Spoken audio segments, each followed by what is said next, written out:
지난주에도 그랬습니다만은 오늘도 이렇게 여러분 반갑게 맞아주셔서 고맙습니다. 반갑게 맞아주신 감사의 말씀을 저는 제가 부처님 말씀을 전하는 일을 이제 꽤 여러 해 하고 있는데 그 가운데 우리 어머님들이 제일 좋아하는 인사 말씀이 하나가 있어요. 여러분 삶이 향상하시기 바랍니다 라고 하는 인사를 애들 좋아하세요? 그러면 삶이 향상한다라는 것이 무엇일까? 라고 하면 지난주 우리 여러 번째가 반복 말씀드렸던 거, 갈수록 괴로움은 줄어들고 행복은 늘어나는 삶이 되기를 바랍니다.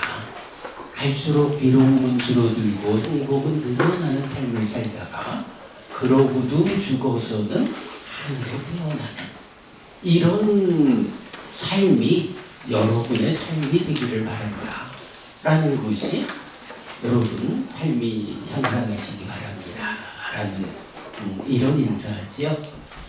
사실 우리가 세상에 많은 스승이 있음에도 불구하고 부처님 신자가 되자, 부처님을 스승으로 내 삶을 이끌자 라고 하는 이유가 무엇일까? 라고 하면 결국은 부처님이야말로 온전하게 나의 삶을 향상으로 이끌어주는 그런 분, 그런 스승이다. 그런 내 종교 불교의 교주이시다. 이런 거 아니겠어요, 여러분? 지난주에 우리가 그 얘기도 좀 했었지요.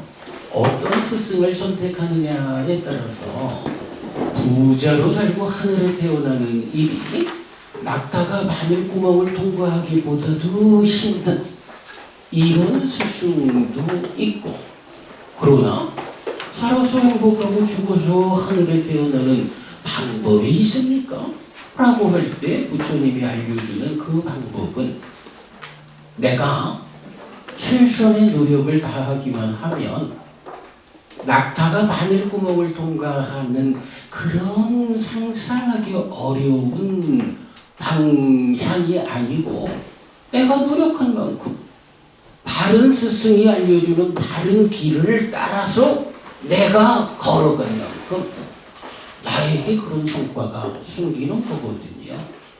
그래서 우리가 부처님의 신자가 되자. 그래서 지난주 그 얘기도 했죠. 부자가 되고 싶으면 불교 신자가 되어야 합니다. 지금 부자라면 더더욱이 불교 신자가 되어야 합니다. 죽어서 하늘에 태어나고 싶다. 불교 신자가 되어야 합니다. 지금 만들어 놓은 공덕이 많다 라고 하면 그거 까먹지 않도록 더욱 불교 신자로 살아야 하고, 아직 만들어 놓은 공덕이 많지 않다 라고 하면 더더욱이 부처님을 따라서 부처님 어떤 방법이 제가 살아서 행복하고 죽어서 하늘에 태어나는 이런 성과를 내는 방법입니까? 가르쳐 주세요. 부처님 계실 때는 부처님한테 가서 부처님 하면을 했는데 부처님이 몸으로 내 곁에 안 계신 지금은 우리 어떻게 해야 한다고요? 네, 부처님께서 설하신 가르침이 있죠. 부처님 돌아가실 때 유언으로 내가 간다고 해서 이제 우리에게 스승이 없다라고 생각하지 마라. 그동안 내가 설한 법과 윤이 그대들의 스승이 될 것이다. 우리가 바르게 부처님 가르침을 찾아 만나고 그렇게 배워 아는 대로 실천하기만 하면 부처님이 이끄는 그런 삶이 나에게서 실현된다. 이게 불교 신자들의 믿음이에요. 불교 신자가 이런 자세를 받아들이지 못하면 껍데기는 불교 신자인데 알맹이는 불교 신자가 아닌 이런 사람이 될 수 있는데 이런 사람으로 절에 다니면 평생 죽을 때까지 절에 다니고도 보부님 절에 다닌 성과로 뭐 좀 만들어 놓은 게 있습니까? 지금 당장 죽음이 닥쳐온다 해도 두려움 없이 죽음을 맞이하고 눈 뜨면 하늘인데 이런 자신감을 좀 가지고 계십니까? 라고 물어볼 때 그렇습니다 라고 대답할 수 있는 불교 신자는 과연 얼마나 될까? 예, 여러분 껍데기로만 절에 다니는 사람 말고요.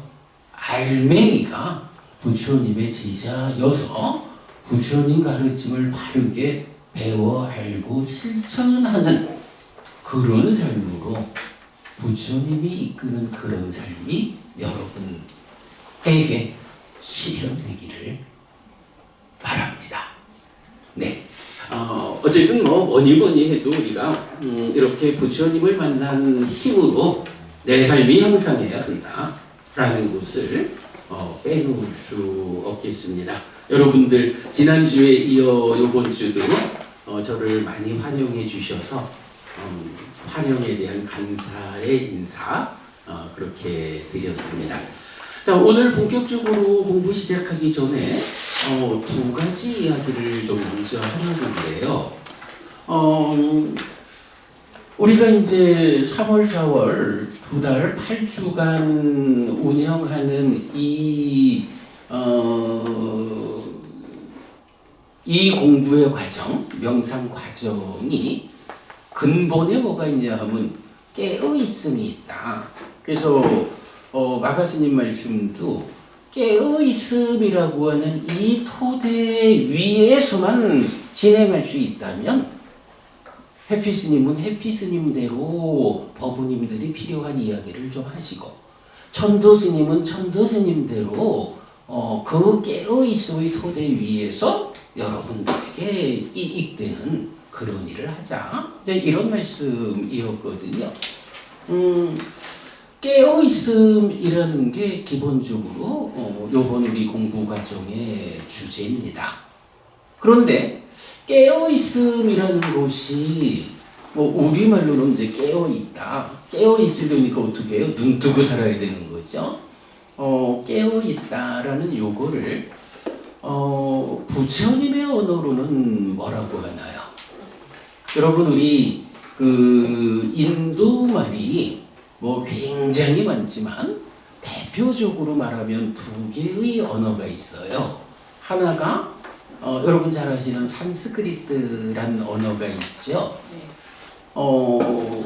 나중에 불교가 산스크리트로 경전을 적게 되지만 원래는 이제 산스크리트는 힌두교의 경전 언어죠. 베다라고 하는 거. 그런가 하면 불교 경전어가 또 있어요. 그래서 파알리라는 이름을 써요.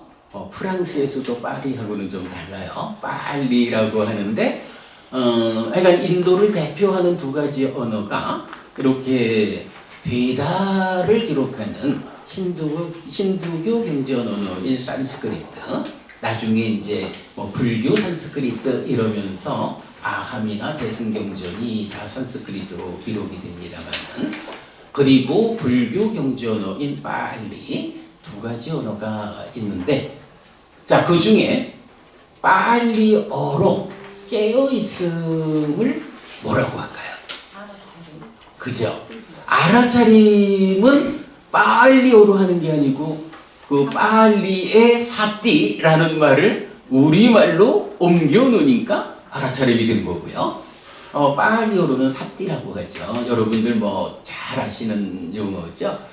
사띠라고 하는 것이 마가스님이 그냥 그 사띠라는 걸 우리가 좀 강조해 보자 이래가지고 사띠 깨어있음이라는 토대 위에서 이번에 8주 과정을 진행하자 이렇게 하신 건 아닐 거예요.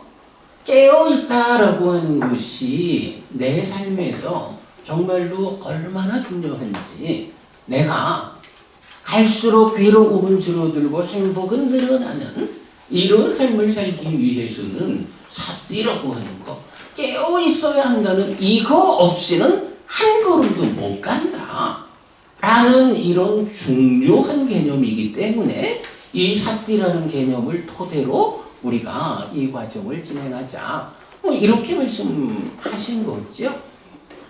그래서 깨어있음, 삿띠라고 하는 것이 그야말로 근본이에요. 토대가 되는 겁니다. 자, 그런데 이런 삿띠의 토대 위에서 우리 마가 스님은 어떤 일을 하는 분으로 유명해요? 마가 스님 하면 자비명상이라고 하나요? 자애명상이라 하나요? 자비로 하나? 자비. 네. 보통은 이제 자비라는 것이 자비희사라고 하는 네 가지 무량한 마음에서 사무량심 이렇게 말을 해요. 그래서 자라고 하는 것은 그냥 말하면 그대가 행복하기를 바라는 마음, 이 마음이 사랑자자를 쓰는 자의 마음이 되죠. 그래서 보통은 자애라고 표현하기도 해요. 그런가 하면 비라는 것은 슬플 비자를 쓰잖아요. 근데 그게 슬퍼하자 이런 말은 아니고 그대가 행복하기를 바라는 자애의 마음에 이어서 조금 더 깊어지면 그대가 아프지 않기를 하는 마음이 돼요. 그대가 아프지 않기를. 그래서 자비명상, 자비라고 말하면 나는 정말로 그대가 행복하면 좋겠고 그대가 아프지 않으면 좋겠어. 요런 마음을 내 안에 채워가는 거. 내가 그대가 행복하기를 바라고 그대가 아프지 않기를 바라는데 내가 그와의 관계에서 그를 해치는 사람이 될거나 그러지는 못하잖아요. 그래서 우리가 관계를 맺어가는 데 있어서 가장 중요하게 부처님 가르침으로 나타나는 게 바로 자비죠. 조금 더 나가면요, 자비에 이어서 희가 있어요. 기쁘리자 쓰거든요. 여러분 저기 사춘이 땅을 살면 어떻게 돼요? 기쁘군요. 우와, 불교 신자야. 근데 우리가 어려서부터 속담처럼 듣는 게 사춘이 땅을 사면 배 아프지 않아요? 그거 근데 실제로 이 중생들의 마음이 그래요. 모르는 사람이 땅을 사면 나하고 상관없거든요. 근데 사촌이 땅을 사면 내 가까이 나한테 소중한 사람인데 이게 생각하면은 지가 사는 게 아니라 내가 사야 되는데 이런 마음. 또 나는 못 샀는데 사촌이 땅을 사봐요. 요즘 젊은이들은 언제 결혼하니 언제 애 낳니 취직하니 이런 거 물으면 안 된다군요. 명절날 사촌이 같이 모였는데 어른들이 땅을 샀다면서 이래 칭찬하면 땅을 못 산 나는 어떻게 돼요? 그냥 옆에서 기죽어 있어야 되잖아. 이제 이런 것들 때문이겠죠. 그래서 사촌이 땅을 살면 배가 아프다 그러는데 사실은 우리가 생각을 조금만 바꿔보면요, 땅을 사지 못하는, 말하자면 가난한 사촌이 내 곁에 있는 거하고 땅이라도 사가지고 좀 경제적으로도 여유가 있는 사람이 내 곁에 있는 거하고 둘 중에 어떤 게 좋겠어요? 여유가 있는 그죠? 표현을 그래 하는 게 좀 조심스럽지만 땅도 살 수 없는 가난한 사촌이 옆에 있다 하면 언제 찾아와가지고 사촌아 내가 이러이러하게 우리 애들 등록금 내야 되거든, 우리 애들 시집장가 보내야 되거든 하면서 손 내밀면 내가 여유가 있어가지고 줄 수 있으면야 좋지. 근데 그러지 못한 때는 어떻게 해요? 아이고 모른 채 할 수는 없는데 나도 여유가 없고 이 힘들거든요. 그런데 그렇게 가난한 사촌이 있는 거하고 땅도 사고 그래서 때로는 내가 내가 좀 궁한데 하면 사촌아 나 조금 돈 좀 빌려줄래? 또 이래 말할 수도 있는 땅을 살 수 있는 사촌이 내 곁에 있는 게 훨씬 좋거든요. 생각을 한 번만 더 하면 이야 그래도 내 곁에 있는 내 사촌이 땅을 샀으니 얼마나 좋아. 최소한 나한테 돈 빌려달라고 손 벌리는 안 올 거예요. 생각하면 그렇잖아요. 근데 사실 그렇게까지 생각하지 않아도 이제 자비에 이어서 희라고 하는 이 더불어 기뻐한다 라는 거는요. 그대가 행복하기를 바라는 사람이 그 사람 때문에 아플 일이 없다고요. 그대가 아프지 않기를 바라는 사람이 그 사람 때문에 아플 일이 없는 거예요.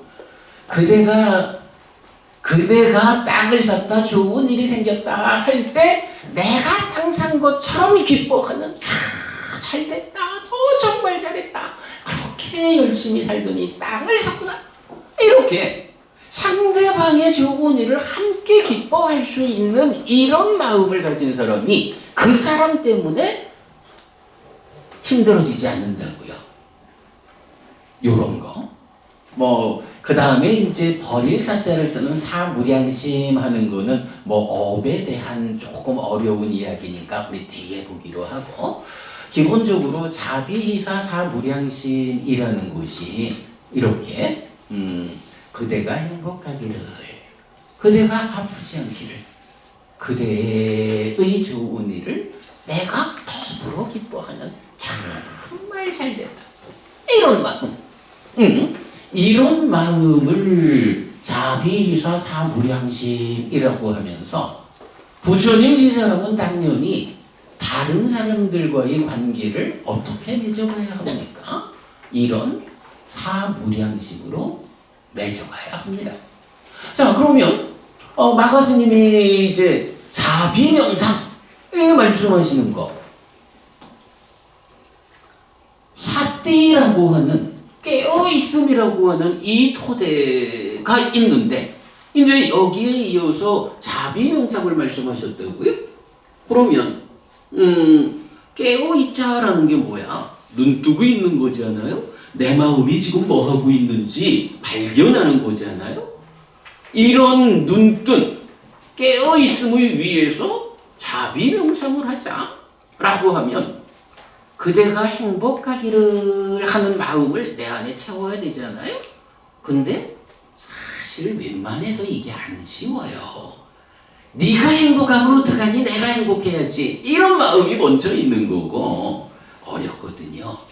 그럴 때 자비명상, 자비심을 키우자라고 할 때는 필요한 게 있는 거예요. 내가 나의 내면에 대해서 눈을 딱 떠가지고 내 마음이 지금 그대가 행복하기를 바라는 마음으로 채워지고 있는지, 그대 말고 내가 행복해야지 하는 이런 마음으로 채워지고 있는지 내 마음을 발견해야 되죠. 그래야 발견해서 보니까 내가 상대방이 잘 되는 것을 시기 질투하면서 네가 잘 되면 어떡하니? 내가 잘 돼야지. 너의 행복보다 나의 행복이 중요하지. 이러고 있구나 라고 발견이 될 때 안 돼. 그래도 우리가 정말로 함께 행복한 삶을 만들려면 내가 행복하기를 이전에 그대가 행복하기를 하는 마음, 내가 아프지 않기를 이전에 그대가 아프지 않기를 하는 이런 마음들을 내 안에 채워가야 된다고요. 그래야 그런 마음으로 그대를 만나야 행복해지기를 바라는 그가 행복할 수 있도록 내가 노력할 거고, 아프지 않기를 바라는 그대가 아프지 않도록 내가 노력을 하면, 아니 세상에 어떤 사람이 내가 행복하도록 도와주는 사람, 내가 아프지 않도록 도와주는 사람, 이런 사람 싫다 하겠어요? 그런 사람 싫을 수가 없잖아요. 고맙지. 그야말로 내편되는 거지. 요런 게 말하자면 자비명상의 테크닉이다. 이렇게 말을 해야겠죠. 그래서 사띠라는 거하고 자비라는 것이 이렇게 사띠의 토대 위에서 사띠 해가지고 눈을 부릅뜨고 내 안에 이런 잘못된 마음이 생겨나지는 않는가?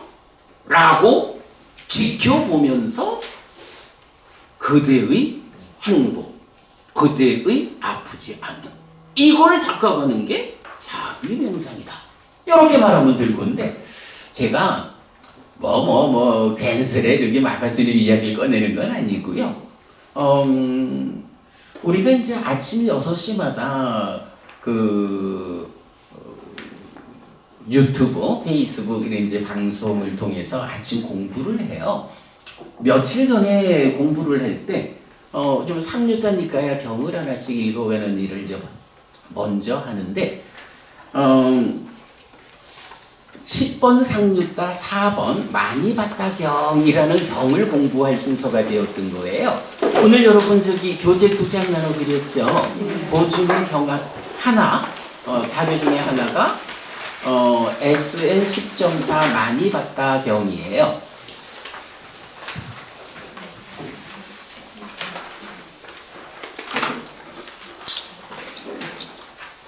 자, 많이봤다경 같이 보겠습니다. 한때 세존은 마가다에서 많이 말리까 탑에 많이봤다 약하의 집에 머물렀다. 그때 많이봤다 약하가 세존에게 왔다. 와서는 세존의 곁에서 이런 개성을 말했다. 자, 이제 사띠, 깨어있음, 요 얘기가 나와요. 사띠를 가진 자에게 언제나 행운이 따릅니다. 사띠하는 자에게 행복은 늘어납니다. 사띠하는 자는 내일 더 나아집니다. 그리고 그는 원망에서 벗어납니다. 요게 이제 많이 봤다라는 약하가 부처님한테 하는 얘기예요. 개성을 읊은 거예요. 자, 이 말 어때요? 우리가 사띠여자 깨어있자라고 하는데 깨어있는 게 무슨 쓸모가 있지? 딱 답을 주죠. 사띠를 가진 자, 사띠하는 자, 깨어있는 자. 깨어있는 자에게 언제나 행운이 따릅니다. 행복이 늘어납니다. 내일 더 나아집니다.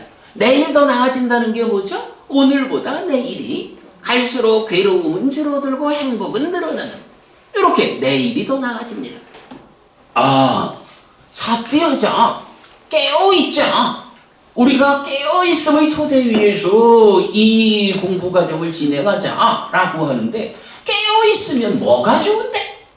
세상에 이렇게 답을 탁 주는 경전을 며칠 전에 본 거예요.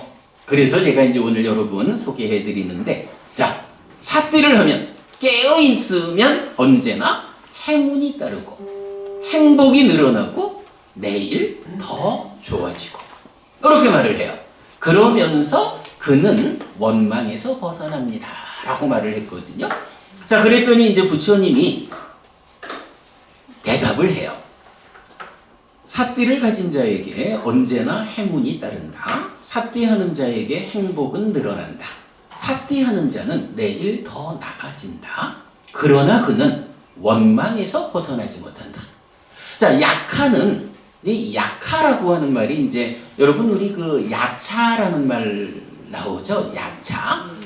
야차의 원어가 약한데 때로는 우리가 이야기 책에 나오는 그런 무시무시한 형상을 한 이런 야차이기도 하고, 때로는 좀 인간을 좀 넘어선 어떤 존재 이렇게도 나오고, 구체적 의미를 알긴 좀 어려운데 경우에 따라서는 부처님도 약하라고 부르는 경우도 있고 그래요. 그러니까 인간을 넘어선 어떤 존재성 이렇게 보면 되겠는데, 자, 이 약하가 부처님한테 사띠하면 이렇게 좋고요, 그렇게 사띠를 하면 원망에서 벗어납니다 라고 얘기를 한 거야. 내가 알기론 그렇습니다 하는 거죠.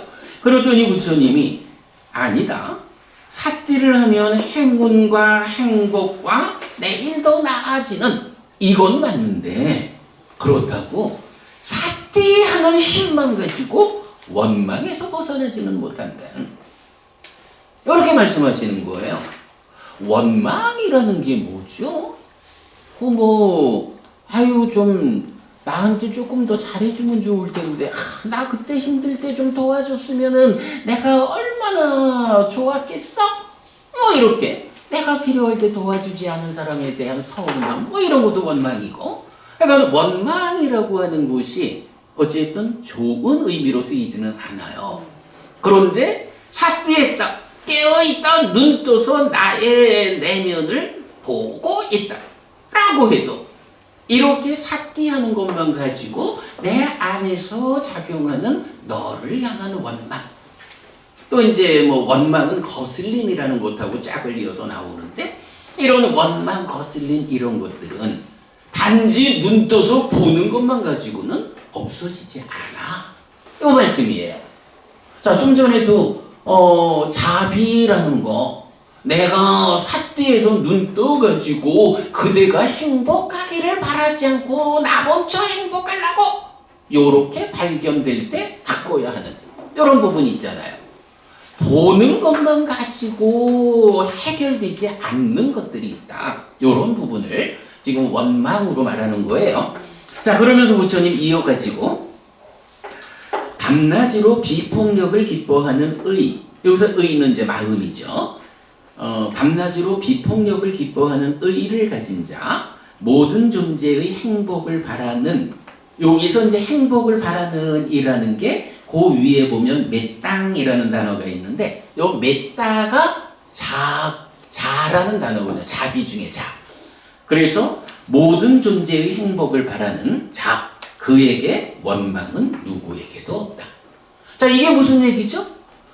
삿디를 하면 이렇게 행운이 따르고 행복이 늘어나고 내일 더 나아지는데, 그렇다고 삿디하는 힘만 가지고 원망이 없어지지는 않는 거예요.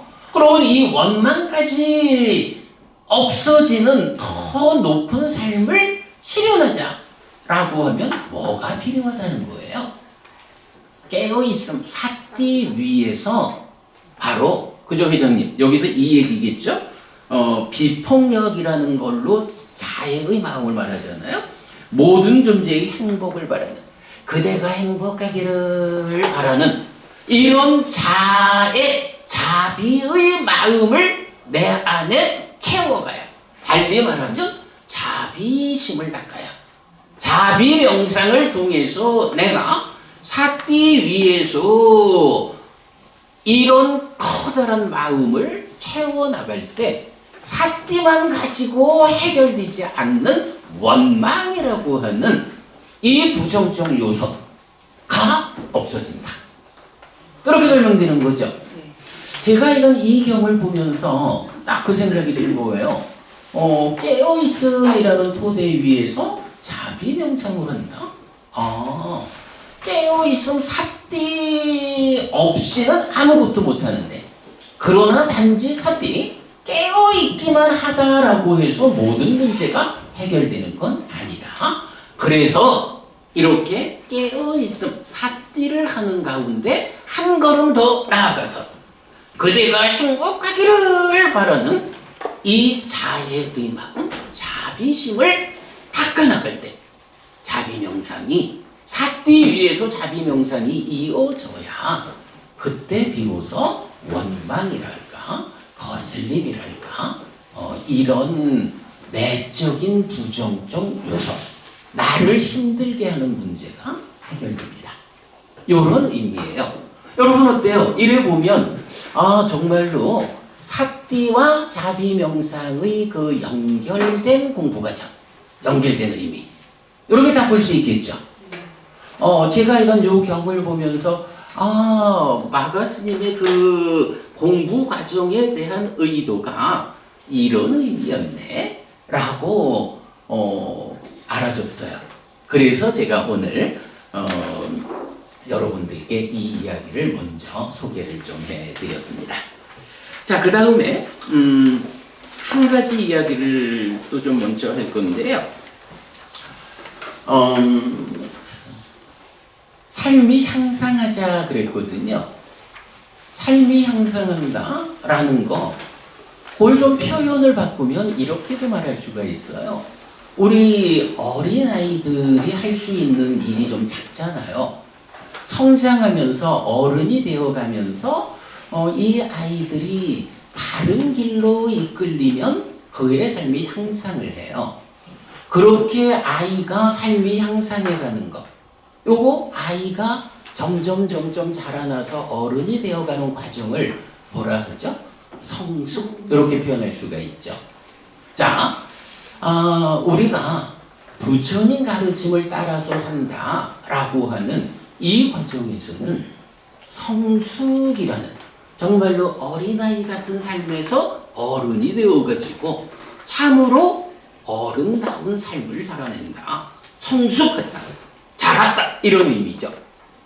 자, 그럴 때 요건 이제 제가 불교 교리를 포괄해서 볼 때 두 가지의 성숙이란 관점에서 볼 수 있겠다라고 생각해서 소개를 좀 해드리는 건데요.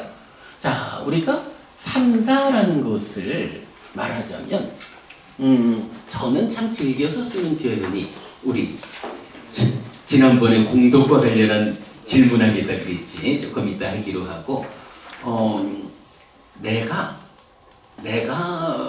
살아가고 있잖아요. 산다라는 것을 한마디로 표현할 수 있는 방법이 어떤 게 있을까요?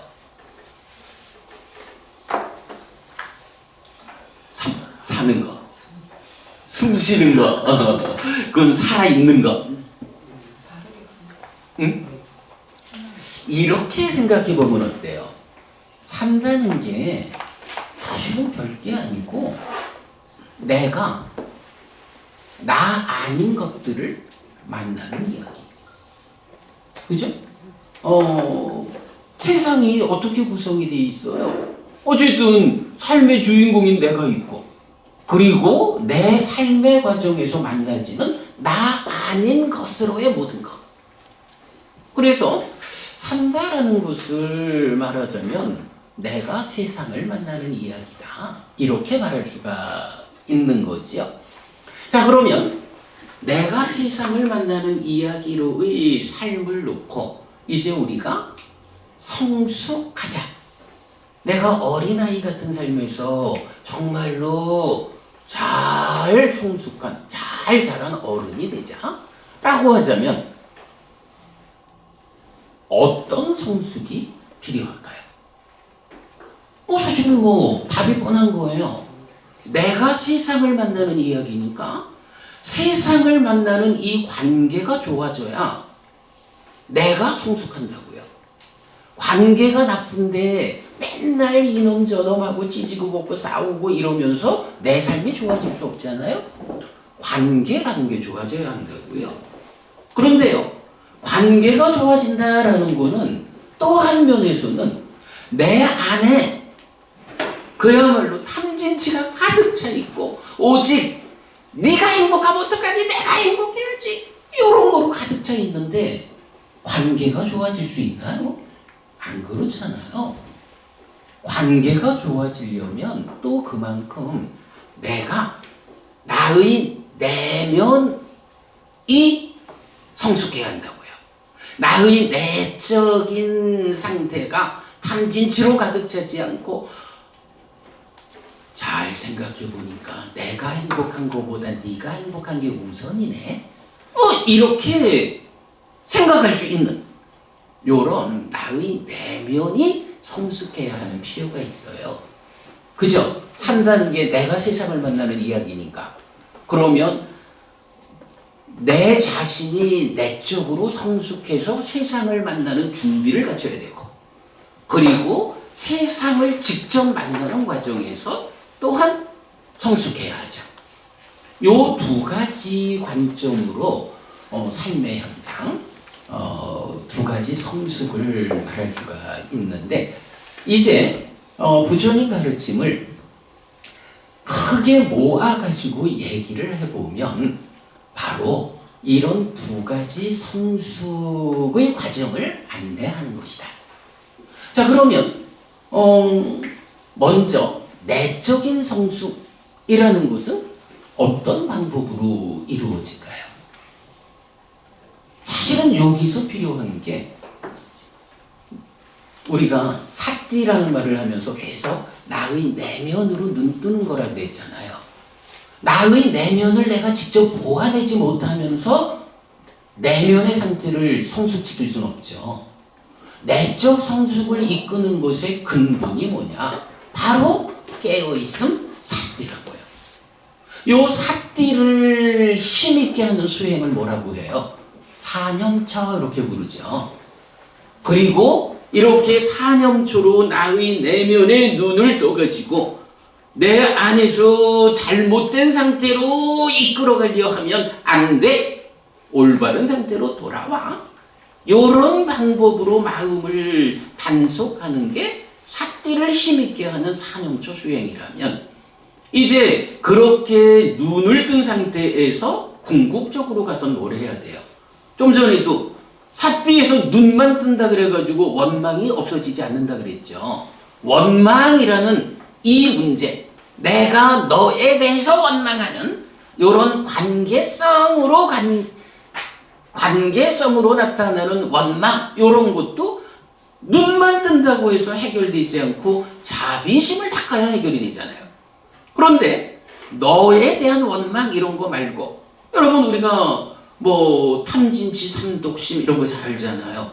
이거는 탐진치라고 하는 삼독이라고 하는 것이 너에 대한 이야기가 아니라 내 안에 있는 거잖아요. 내 안에 있는 것들을 삿디에서 눈뜨지 못하면 못 보니까 그냥 탐진치가 이끄는 대로 끌려가는 거예요. 탐진치가 이끌어가니까 네가 행복하기를 어떻게 바래요? 내가 행복해야지. 탐진치의 작용이잖아. 내적으로 성숙하자라는 것은 바로 이렇게 삿디에서 눈 뜨는 것, 사념초 수행, 거기에 이어가지고 탐진치, 뭐 기타 나의 내면에서 작용하는 여러 가지 오염원들, 요런 것을 직접 부숴야 된다고. 그죠? 탐진치를 부숴가지고 탐진치 없음의 상태가 되어야 그게 내가 훌륭하게 성숙한 삶이고, 그때에 너를 만나는 일에 어려움이 없다고요. 이렇게 삿디해서 눈 떠가지고 탐진치 이런 내적인 문제점들을 해소하는 요런 수행을 뭐라고 하냐 하면 사마타 위파사나 이렇게 불러요. 그래서 내적 성숙을 이끄는 것이 수행인데, 이 수행은 불교 안에 하나의 수행 체계가 있다. 사념처로 시작하고 사마타 위파사나로 완성되는, 눈 떠서 보고 오염원들을 소멸시키는 이런 과정이 내적인 성숙의 과정이다. 이렇게 말하겠고요. 자, 그러면 이렇게 한면으로는 나의 내면의 문제를 해결해 가야 하고, 그런가 하면 산다는 것은 어쨌든 내가 세상을 만나는 이야기죠. 나의 내면을 성숙해 가는 것과는 별개로 이제 세상을 만나는 이 관계를 잘 만들어 가야 되죠. 관계의 성숙이에요. 여러분 내적인 성숙은 사념처, 사마타 위파사나의 수행이다. 나의 내면을 청소하는 거다. 라고 한다면 관계의 성숙을 위해서 부처님이 알려주는 핵심적인 교리가 있어요. 뭘까요? 뭐 딱 들어보니 자비희서 사무량심 나오겠지 뭐. 그죠? 내 안의 탐진치를 청소해 가면서 그대가 행복하기를 바라는 이런 자비희사 사무량심을 키워가는 거예요. 그러면 내 마음이 자비희사로 가득 채워져 가는데 싸울 일이 별로 없겠죠. 그래서 사무량심을 닦는 것이 관계의 성숙을 위한 중요한 수행이 되죠. 그런데 여기서 사무량심만 가지고는 해결되지 않는 문제가 하나 있어요. 사무량심, 말 그대로 네 가지 무량한 마음이잖아요. 내 마음을 그대가 행복하기를 바라는 마음을 내 안에 쌓는 거거든요. 회장님, 저 지금 무슨 생각할게요? 우리 뭐 행복하기를 바라는. 그렇구나. 제 마음이 보였어요? 우와. 제가 무슨 얘기를 하는 거냐 하면, 사무량심을 이렇게 닦아가는 일이 근본이잖아요. 관계를 성숙하는 근본이야. 그런데 제가 방금 회장님한테 내가 방금 무슨 생각할게요? 이 얘기의 의미는 뭐냐 하면, 마음은 정말 특별한 신통 능력에 의하지 않고는 마음은 전달되지 않는다고요. 회장님은 영하게 제 마음을 읽으셨네. 나는 회장님 마음 못 읽어요. 왜냐하면 회장님의 마음이 회장님으로부터 출발해서 나한테까지 전달이 안 되는 거야. 재미있는 얘기 하자면, 옛날에 서울 쪽에서였어요. 이제 저하고 같이 공부를 하던 어떤 법부님이 이메일을 통해 가지고 저한테 질문을 하셔가지고 답변을 해드렸거든요. 그랬더니 다시 이메일이 왔어요. 스님, 메타 보내드려요. 요 메타라는 게 자애의 마음이야. 자비에서 자가 메타고 비가 까르나 그렇게 되거든요. 메타 보내드려요. 자애의 마음을 보내드려요. 햇빛스님 행복하시기를 하는 제 마음을 보내드려요. 이렇게 적은 거야. 사실은 굉장히 고마운 말씀이죠. 근데 제가 아스카 부부님, 내가 뭐라고 그랬지? 못 받았다고. 제가 그 부부님한테 다시 답장을 보냈어요. 고맙습니다, 부부님. 근데요, 아주 미안하지만 내가 부부님 보내주신 그 자애의 마음을 못 받았어요. 햇빛스님 행복하시라고 이 자애의 마음 몇 달을 보냈는데 내가 답장을 보내기를 고맙기는 하지만 미안합니다. 내가 부부님 보내주신 그 자애의 마음을 못 받았어요. 이래 했거든요. 그러면서 한마디 더 한 게 뭐냐 하면, 근데 이거 법부님이 출발시킨 것을 제 문제로 못 받았는지 법부님은 받아요 하고 던졌다 하지만 실제로 법부님의 그 마음을 법부님한테서 햇빛스님한테로 출발을 못 시킨 건지, 어쨌든 나는 못 받았어. 나한테는 안 왔어. 내가 부족해서 못 받은 건지, 법부님 생각과 다르게 법부님의 그 햇빛스님 행복하시라는 고맙다는 이 마음을 출발시키지 못한 건지, 이렇게 질문한 거예요. 경에 보면 부처님이 때때로 신통력을 행사해요. 딱 한 번의 경우가, 이제 신통이라는 게 여러 번 나오는데, 그 중에 딱 한 개의 경에서 부처님이 이러 해가지고 제자들을 다 나가라! 이렇게 쫓아냈어. 그랬다가 얼마의 시간이 지난 다음에 이제 나의 제자들이 삼삼오오 짝을 지어서 나에게로 돌아오면 되겠다 하고 제자들한테 이제 돌아오라 라고 부처님이 마음을 보내요. 그런데 그 장면을 경이 뭐라고 표현하냐 하면, 부처님이 신통을 행했다. 마음을 전달하는 것은 부처님한테도 특별하게 신통력을 행사하는 이런 거거든요. 우리 부부님이 잘 공부하는 훌륭한 수행자이긴 하지만, 아마도 제가 이해하기로 그 시절에 그 부부님이 부처님처럼 마음을 직접 보내는 신통력을 갖지는 못했을 것 같아요. 근데 어쨌든 그분은 메타 자애의 마음 보내드려요 라고 했는데 나는 못 받았거든요. 그래서 이런 그분한테 못 받아서 미안하지만 내 탓일까? 그대 탓일까? 요렇게 한번 지적한 적이 있어요. 근데 어쨌든 이건 사실이거든요. 회장님, 우리가 살아가면서 마음을 직접 보낼 수 있다 하면 자제분들하고 불편한 일이 생길까요? 아이들은요, 엄마 아빠가 자기를 얼마나 사랑하고 이 사랑하는 것을 표현하는 것이 네가 잘못 가면 안 된다고 잘못 가는 것을 단속하고 있는데, 아이들이 볼 때는 엄마의 마음이 보이나요? 그냥 저 엄마는 또 그냥 늙어가지고 요즘 세대들도 이해 못하고 하지 말라고만 한다고 이래 하잖아요.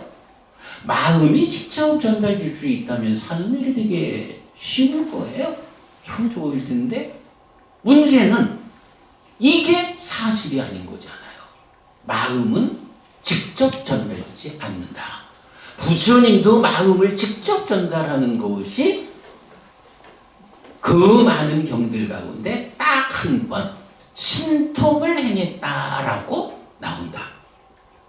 그러면 이제 우리가 관계의 성숙을 위해서 자비해서 사무량심이 나온다고요. 어쨌든 그대가 행복하기를 바라는 마음이어야 하거든요. 그런데 이 마음이 전달되지 않아. 그러면 나는 아무리 그대를 위한다 해도 내 마음을 그대가 모르는데 뭐 어떻게 우리 관계가 좋아지겠어요? 방법이 필요하겠죠. 어떤 방법이 필요한가요? 아소카 부부님, 어떤 방법을 써야 될까요? 그 이전에, 사서법이라고 말하기 전에. 마음이 전달되지 않으니까 내 마음을 그대가 행복하기를, 아프지 않기를 하는 이런 마음으로 채워가는 사무량심을 갖는 자비명상을 이래 하면서 이거를 몸과 말을 통해서 전달해야 되죠. 소통이네요. 예? 소통이네요, 그러면. 그렇죠. 소통이죠. 소통을 하는데 나의 내면을 그대가 행복하기를 바라는 마음으로 채워가지고 소통을 해야 이 소통이 높은 점수를 받죠. 이런 개념이거든요. 어쨌든 중요한 거는 마음을 채웠는데 마음은 전달되지 않는다. 몸과 말을 통해서 드러내 전달시켜야 한다라는 이런 현실적인 문제가 생기는 거예요. 그리고 그때 그렇다면 이 마음을 어떤 몸과 말의 행위를 통해서 전달할까? 라는 이 방법을 부처님이 가르쳐 주셨을까요? 안 가르쳐 주셨을까요? 당연히 가르쳐 주셨겠죠. 여러분들 사실은 다 아시는 표현이 있죠. 그 사섭법이라는 표현, 그 교리가 있어요. 사섭법. 요 이제 섭자가 포섭하다 이런 섭자거든요. 그래서 보면 너를 꼬셔가지고 포섭해가지고 내 편으로 만드는 요런 게 사섭법, 네 가지 포섭하는 법이야. 근데요, 제가 방금 보부님한테 너를 내 편 만드는 요랬잖아요. 내 편 만든다라는 이게 좋은 말인가요? 나쁜 말인가요? 일반적으로 좀 그렇죠. 근데 원래는 내 편 만든다는 거는 좋은 말도 나쁜 말도 아니에요. 그런데 사람들이 내 편을 만드는 데에 어떤 방법을 써요? 여기서 부정적인 방법을 쓴다고요. 요새 뭐 초등학교 반장 선거에도 선거 운동하고 뭐 그런 데문요. 뭐 사주고 그래야 된다며. 사실은 내 편이라는 게 뭐예요? 반장 선거할 때 내 편을 많이 만들어가지고 제일 표를 많이 받으면 반장 되는 거잖아. 뭐 이런 거죠. 문제는 내 편을 만드는 과정에서 정당하지 않은 방법을 써가지고 내 편을 만드니까 내 편이 되더라도 조금 시간이 지나면 어떻게 돼요? 부작용이 생기잖아요. 그래서 이제 내 편 만들기라는 말이 우리 사회에서 조금 부정적 관점으로 쓰이게 되는데, 원래는 내 편 만드는 거는 아무 좋고 나쁘고가 없어요. 그냥 관계에서 내 편이 생기느냐 남의 편이 생기느냐 이거죠. 그런데 이렇게 내 편을 만드는 데서 정당한 방법에 최선의 노력을 얹어가지고 저절로 내 편이 되었다. 이러면 이거는 부작용이 없는 내 편이 생겨나잖아요. 사실은 부처님이 자비희사라는 4가지 마음을 내 안에 채워라. 그리고 이거를 몸과 말의 행위를 통해서 전달해라. 라고 하면서 사섭법이라고 한역된 이게 그러니까 4가지 따르게 함, 원어로는 따르게 하는 법 이렇게 되거든요.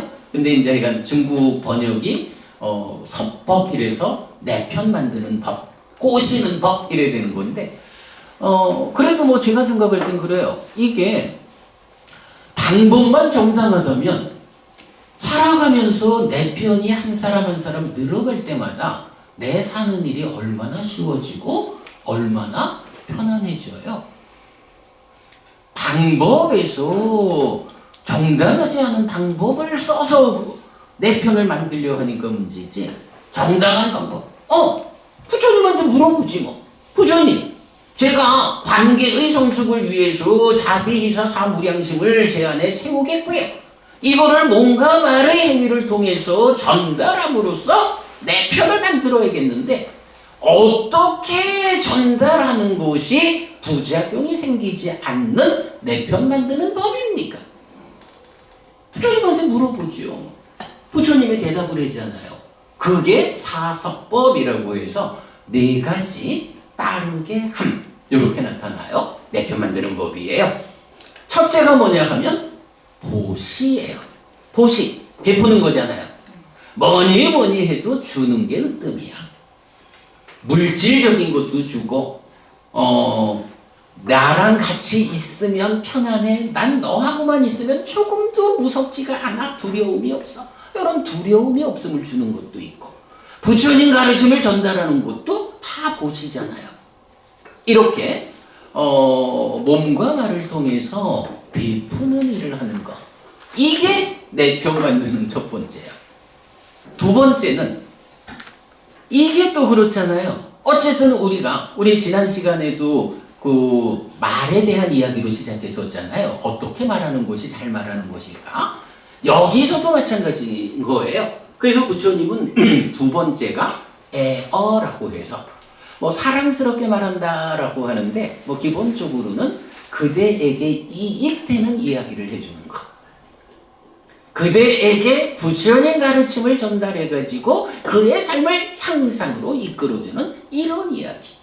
요런 게 보시에 이어지는 애어, 두 번째 내 편 만드는 방법이고요.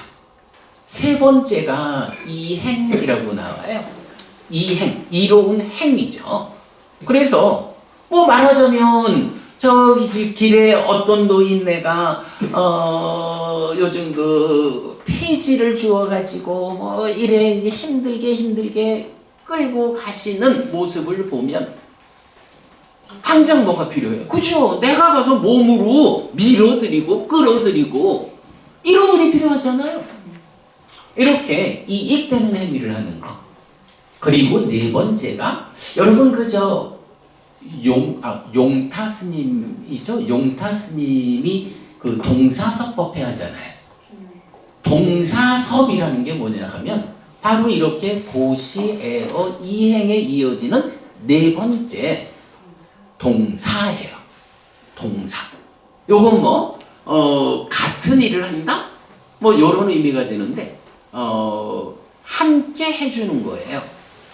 어떤 어려운 형편에 있을 때 말로만 어찌어찌 하는 게 아니라 직접 그의 그 어려운 형편에 내가 손 붙잡고 함께 있어주고 이렇게 함께 하는 일. 그리고 요 동사섭은 또 그 경에서 약간 그런 표현이 나오는데 조금 의미가 확장되면 이런 이야기가 돼요.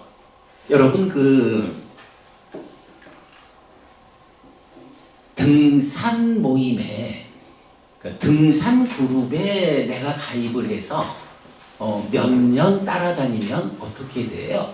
그러니까 뭐 요새는 또 뭐 그 하여간 그 부정적 측면이 자꾸 이제 뭐 끼어들어서 그렇지만 다 빼고 순수한 의미로 주말이면 모여서 산에 가는 이런 그룹에 나를 포함시키면 거기에 시간이 더해져서 몇 년 지나면 저절로 내가 산을 거침없이 오를 수 있는 건강한 사람이 되어 있잖아요. 술 마시는 모임에 나를 소속시키면 어때요? 옛날에 우리 후배 녀석 우주회라는 게 있었어. 우주회 뭐게요? 비 오는 날이면 만나서 막걸리 마시는 분. 그러면요, 술 마시는 모임에 나를 소속시키잖아요. 내가 아무리 뭐 술을 안 좋아한다 어쩐다 해도 그 모임에 함께 하는 가운데 시간이 더해지면 몇 년 지나면 저절로 나도 술 마시는 사람이 되어 있어요. 여러분들 그 봉사 많이 하시지요? 봉사하는 모임에 아유 나는 뭐 그런 거 다 필요 없어 라고 말하는 이기적인 사람이라 해도 그 봉사 모임에 나를 소속시키고 따라다니는 일이 몇 년 진행되다 보면 어느새 내가 봉사라고 하는 커다란 공덕행을 짓는 사람이 되어 있는 거예요. 공부 모임에 나를 소속시키면 어떨까? 회장님, 이 모임이 공부하는 모임이죠. 예. 그러면 이 모임에 소속이 돼가지고 몇 년 시간이 지나면 어떻게 돼요? 삶을 행복하게 살죠. 그죠? 공부하는 모임에 나를 소속시키면 시간이 더해지면 내가 공부하는 사람이 되는 거예요. 더구나 이렇게 부처님 공부를 하는 모임에 나를 소속시켰다라고 하면 시간이 지나는 만큼 나도 서서히 물들어가지고 부처님 가르침을 배워서 실천하는 삶이 향상하는 이런 사람이 되어 있는 거예요. 이렇게 어떤 그룹에 나를 소속시킬 것인가 이런 의미가 사실은 또 동사서 여기에 들어있어요.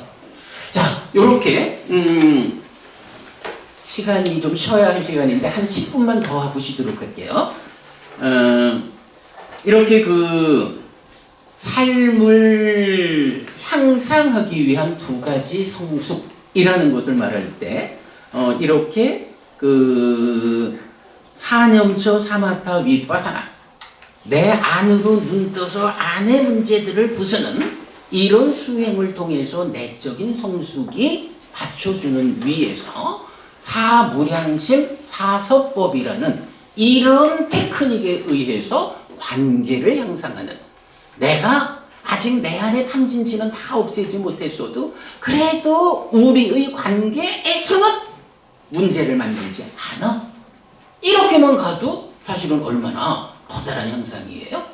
어쨌든 이렇게 삶은 내적 성숙과 관계의 성숙이라는 두 가지 성숙이 있는 거예요. 자, 그러면 오늘 제가 또 하나 교재 드렸죠. 이 교재가 두 가지 성숙을 말하면서 개라고 하는 것, 개가 두 가지 성숙의 토대다. 이렇게 이제 제목을 접었는데요. 개라고 하는 게 뭐죠, 여러분? 개라는 게 뭐 부처님이 술 먹지 마! 이런 부름주 개가 있어.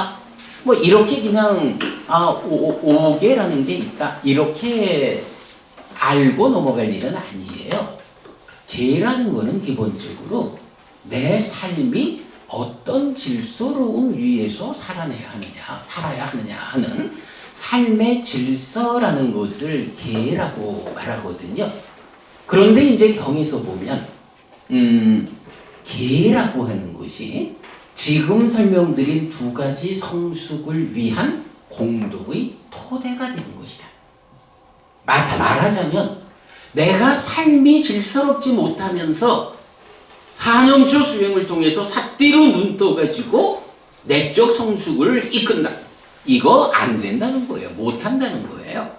내가 삶이 질서롭지 못하면서 그대가 행복하기를 하는 사무량심을 닦고 사서법으로 전달해가지고 관계를 성숙하는 이런 일이 내 삶이 질서롭지 않으면 못한다는 거예요. 저도 뭐 출가 전에 생각해 보면 아침에 일어나가지고 수행을 좀 한다고 수행을 뭐 100일 기도도 해보고 뭐 이래 하는데 그거 하려면 어떻게 해야 돼요? 아침마다 우리가 수행을 하자, 뭐 100일 기도를 하자 이래 하려면 우리 옛날부터 엄마들은 다 그랬잖아요. 절에 가기에 앞서서도 며칠 동안을 정말 몸과 마음을 청정히 하고서 절에 가잖아요. 그런데 수행을 하자, 100일 기도를 하자 이러면서 저녁에 열심히 퍼마시고 뭐 어차피 수행하는 거 100일 기도하는 건 아침에 하는 건데 뭐 저녁에 열심히 마시고 아침에 수행하자. 회장님 이거 되든가요? 안 되잖아요. 무언가 목적을 가지고 해야겠다라고 하면 아침에 할 일을 위해서 저녁에도 아무리 이 친구 저 친구 와가지고 한잔 해야지 라고 불러도 내가 지금은 아주 중요하게 해야 하는 일이 있어서 지금은 좀 곤란해. 내 사정 좀 봐줘. 이러면서 저녁 시간에 내일 아침 공부를 위해 가지고 준비를 해야 된다고요. 내 삶이 질서로워져야 한다고요. 삶이 질서롭지 않고는 수행, 명상, 기도 못하잖아요. 마찬가지로 그대가 행복하기를 바라는 이런 마음을 내 안에 채우고 싶은데 열심히 술을 마시면서 그 술채 가지고 해롱해롱 하면서 그대가 행복하기를 웃기지도 말라 하죠. 이래 되잖아요. 그래서 계라고 하는 것을 부처님은 정말 많은 경들을 통해서 우리가 일상의 삶이 행복해지는 것도 계로부터 삶이 질서로워야 일상의 삶이 형성한다. 수행을 하자라고 해도 계로부터 내가 삶이 질서로워야 이런 수행을 통해서 삶을 형성한다. 우리 남성 젊은이 유일한가 오늘? 저 뒤에도 남성분들이 계시지만 남성 젊은이 이렇게 보면 어때요? 우리 젊은 부부님은 이렇게 공부를 해야겠다라고 오는 분이니까 삶을 향상해야겠다라는 바람이 있을 텐데 부부님의 일상은 좀 질서로운가요? 아니요. 아니구나. 그러면 거기부터 시작해봐요. 내가 삶이 질서롭지 못하구나. 내가 계를 지키는 사람이 못됐구나. 계를 지니는 삶이 질서롭지 못하다 하면 내적 성숙도 관계의 성숙도 어느 쪽 하나도 나를 향상으로 이끌지 못한다. 내가 지금 이렇게 삶이 질서롭지 못하다라는 것은 나 자신을 포기하는 삶이다. 요 부분을 강하게 새겨가지고 삶이 질서로울 수 있도록 바꿔야 돼요. 그러면 공부하는 만큼 삶이 성숙해요. 꼭 그거 해야 됩니다. 자, 아무튼 이제 그런 이야기를 요 그림에서 보면 내적 성숙, 관계의 성숙하고 밑에 계라는 것을 이제 두 가지 성숙의 토대로 이렇게 그려놨어요. 경에서 보면 법이라고 하는 것, 부처님 가르침이라고 하는 게 계로 둘러싸인 호수다라고 해서 호수 안에 물이 있는데 이 물이라는 거가 밖에서 제방이 감싸주지 않으면 하나도 남아있지 않잖아요. 법이라는 것, 부처님 가르침이라는 것을 부처님 말씀하시기를 계로 둘러싸인 호수와 같다. 이런 호수 안에 법이라고 하는 부처님 가르침이라고 하는 법의 물이 들어있는데 이 법의 물이 잘 보호되어 있어야 거기서 공부를 한다, 수행을 한다, 목욕하는 일을 통해서 청정해지잖아. 계를 지니지 않으면 삶이 질서롭지 않으면 이 법의 호수를, 이 물을 담아둘 수가 없는 거예요. 예, 삶이 질서롭지 못하면 아무것도 출발할 수 없다. 여러분, 잠시 쉬었다가 이어서 두 번째 시간에는 지난주 공부한 눈등자들의 행렬이라는 지혜의 영역에서 이제 삿띠라는 부분으로 하나의 주제를 좀 설명을 드릴 건데요. 그 부분을 위해서 이런 선행하는 공부를 좀 했습니다. 좀 쉬었다 하시죠.